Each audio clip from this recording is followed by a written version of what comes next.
Hello, my name is Peter Bonfitto, and I want to welcome you to the Research Institute, the Getty Research Institute Special Collections seminar room, where I'm here today with the designers of the Legacy of Ancient Palmyra exhibition, Karen and Masato Nakada.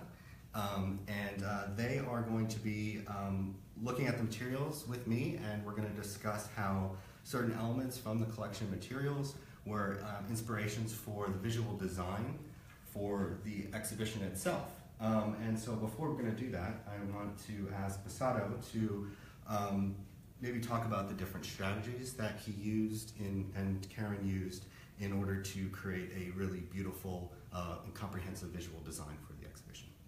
Yes, well, there are two advantages of setting up an online exhibition. One is sequencing, so we can really control and fine-tune what images or what writing can come up on screen for viewers to take in. And you know, the controlling of it really makes, we can balance the pacing of scholar-based writing with very rich visuals. We could pace it in a way that's cohesive and dynamic and interesting. So pacing is something that we really want to take advantage of. And another one would be unlimited space. Unlike the physical exhibition, we have unlimited screen space. And you know, infinite space can be a little intimidating, but if we could organize it clearly, it will work as a very powerful system for viewers to understand the content much clearer. And so those are two very unique digital advantages that we want to take and still really be in line with the physical exhibition space.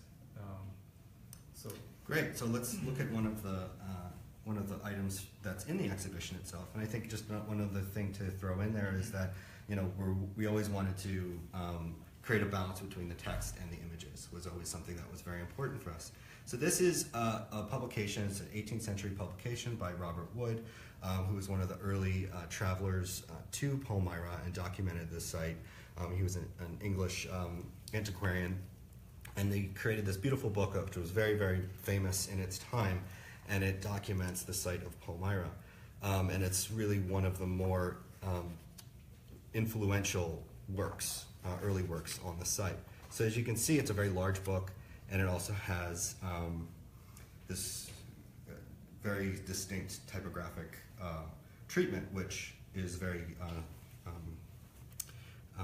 it's very much like other books of its time. So as we page through this, maybe you guys would like to comment on some of the things that drew you to this book when we came in here months ago and looked at this material before you started to do the design. Yeah, we saw this book way before the design phase, the making phase of the website, and this was a very, very powerful reference to look at. Right. While the book is from the mid-18th century, the system, the way that he organized information is very powerful and very clear and thoughtful. There's like the main paragraph, but next to it, there's always like a summary that you can always read what is the paragraphs about. And if you leave off the book and come back, you can always pick up where you left off. So we really like that system, and we also translate that to the actual website.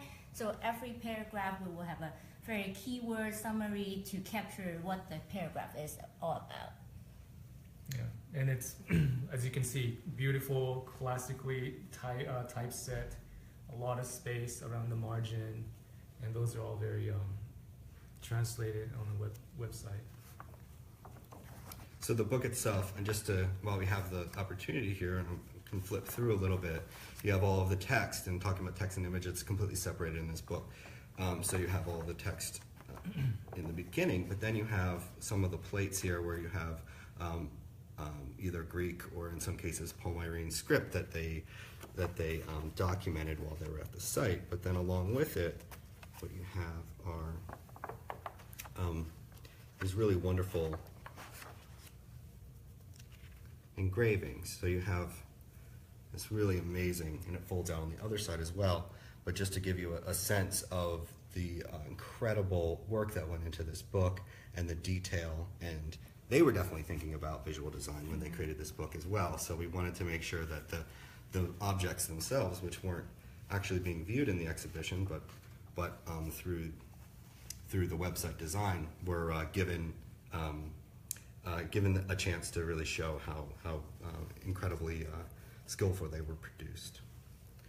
So, should we move on to our next group of material? So we have a few photographs, which are a main section of the exhibition itself, which are from Louis Vigna from 1864. When he went to the site and documented it, he only spent a few days there, but he created the first photographs of Palmyra. They're the earliest photographs we have been able to find of the site, so we do feel confident that they are the first photographic images that were taken of Palmyra. And so we have a few of the key monuments. Unfortunately, some of these are no longer standing because of the destruction that's happened in the last 2 years, and then just in this last January. So we have a tower tomb, and then we have the entrance to the sanctuary for the Temple of Bel as well.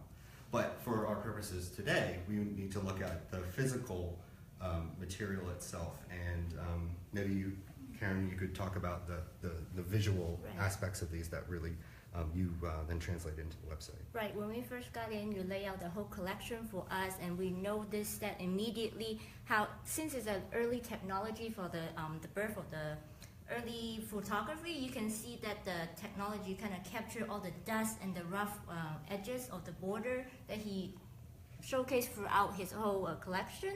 And then the invert number, we want to translate that to our website, which we use it as like a border. We just want to capture the dustiness, how the lens captured the site throughout. So we use it as a background. Yeah, I mean, ultimately, his photography is very of its time. It's an ephemeral. It really sets us in his point of view and what he was looking at it. Every time I look at these, there's always there's an immediacy to the photographs themselves, and they are definitely feel photographs with imperfection.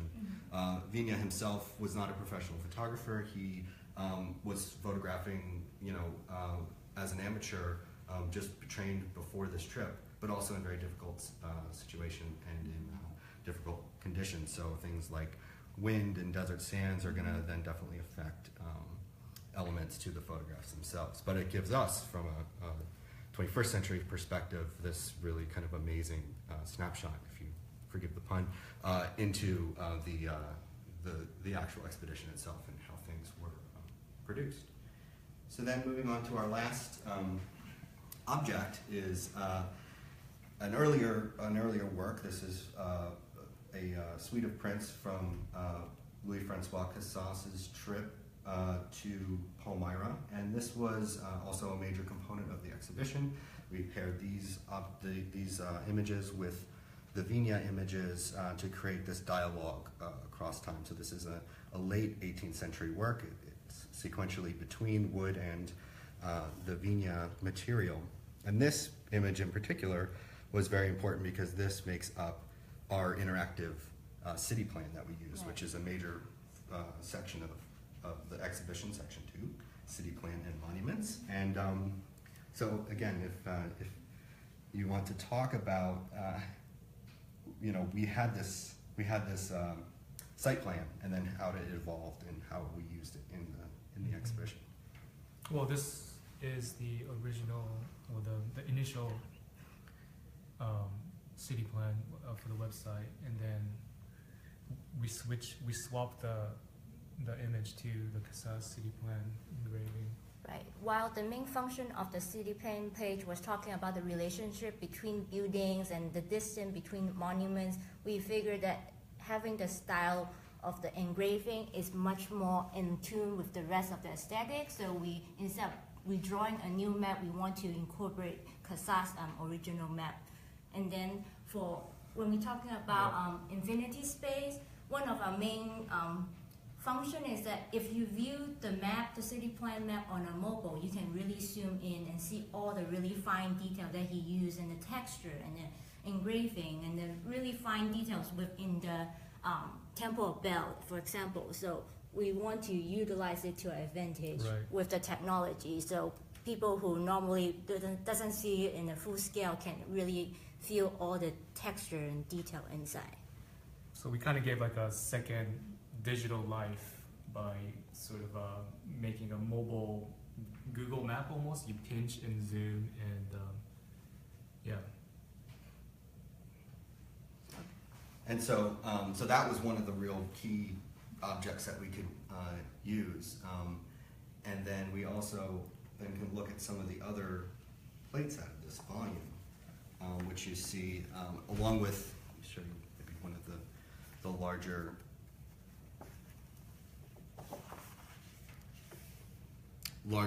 views, which is just kind of this, you know, incredible, almost romantic view of one of the major monuments in Palmyra. And so it's a combination of images like this with more technical renderings of architectural features. This is actually the same gateway that we just looked at in the Vigna. And with it, we have a lot of decoration that is found on the building. And then we also wanted to think about the neoclassical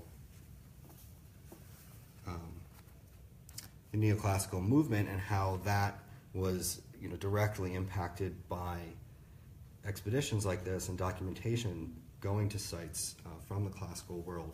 But then how could then we take that material and also include it in the visual design? Right, we saw many plates of this beautiful engraving with details in rosé, and we want to turn it into like a little motif that we can use throughout the website. It's not only very pretty, but it also serves as a visual pause when we talk about sequencing. You have a lot of paragraph, a lot of information to digest. Having little dingbat like that in the front, we can pause the viewer to take a moment, soak in the information before they move on to receive other pieces of information. It's a visual pause. It's also a little bit of an accent. Yeah. To help like the whole site to tie together. So maybe if it's a text-heavy session, you can still feel the style and the intricacy that he used throughout his own engravings. Great. Well, I want to take this opportunity to thank both of you for coming in today and sharing your thought process and how you used some of these objects and visually polled so that we could then create a curatorial vision and a design vision and then implement that into our exhibition to really create what we consider an immersive experience for the users that come to our site. So I also encourage all of you to come to the Getty Research Institute's page and click on the Legacy of Ancient Palmyra and explore our exhibition for yourself. And my last plug is the URL for the website. So thank you both, and hope to see you again soon.